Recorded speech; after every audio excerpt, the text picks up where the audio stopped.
ഇന്ത്യയിൽ ഇസ്ലാമിക ഭരണമെന്ന് നിങ്ങൾ എന്നെ കൊല്ലും. ഇന്ത്യയിൽ ഇസ്ലാമിക ഭരണം അല്ലല്ലോ.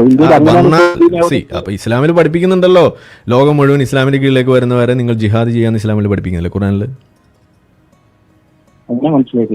ലോകം മുഴുവൻ ഇസ്ലാമിന്റെ കീഴിൽ, ദീൻ മുഴുവൻ അള്ളാഹുവിനാകുന്നവരേക്കും നിങ്ങൾ ജിഹാദ് ചെയ്യുക ഇസ്ലാമിൽ പഠിപ്പിക്കുന്നില്ലേ?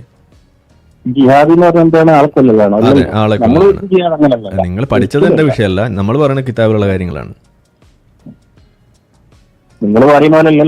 ഞാൻ പറഞ്ഞതല്ലെന്നേ, കിതാബിലുള്ള കാര്യമാണ് പറഞ്ഞതെന്ന്.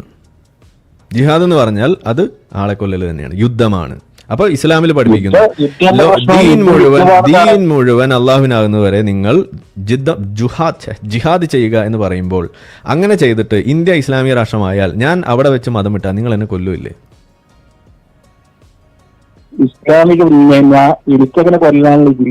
അതെ, എന്നാ നിങ്ങൾ കൊല്ലാൻ വേണ്ടി ഉത്തരവ് പറയോ ഇല്ലേ? നിങ്ങൾ അതിനെ സപ്പോർട്ട് ചെയ്യോ ഇല്ലേ? എന്നെ കൊല്ലുന്നത് ശരിയാണോ അല്ലേ? നിങ്ങൾ അവിടെ വിടൂ. നിങ്ങൾ മതസ്വാതന്ത്ര്യം എന്നൊക്കെ പറഞ്ഞു ഗോവിന്ദചാമി അവിടെ റേപ്പിസ്റ്റ് ആണ്. അതിപ്പോ മുഹമ്മദ് നബി ആണെങ്കിൽ ഇന്ന് ജയിലിൽ കിടന്നുണ്ടതിന്, അത് വേറെ വിഷയം. നമ്മൾ